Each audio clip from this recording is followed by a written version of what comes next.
அனைவருக்கும் எனது பணிவான வணக்கம். இன்றைய தினம் மார்கழி மாதம் 26ஆம் நாள் வெள்ளிக்கிழமை.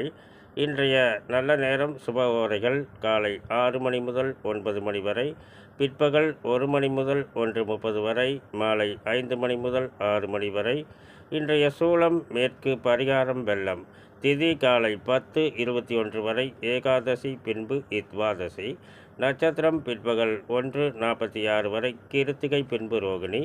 ராகுகாலம் காலை 10:30 முதல் 12 மணி வரை, குளிகை நேரம் காலை 7:30 முதல் 9 மணி வரை, யமகண்ட நேரம் பிற்பகல் 3 மணி முதல் 4:30 வரை. துலாம் ராசிக்கு சந்திராஷ்டம தினம். இன்றைய கிரக நிலைகள்: ரிஷபத்தில் குரு சந்திரன், கடகத்தில் செவ்வாய், கன்னியில் கேது, தனுசில் சூரியன் புதன், கும்பத்தில் சுக்கிரன் சனி, மீனத்தில் ராகு. மேலும் விவரங்கள் அறிய என்றும் புலிப்பாணி என்ற ஜோதிட தலைப்பை பாருங்கள். நன்றி, வணக்கம், நல்வாழ்த்துக்கள்.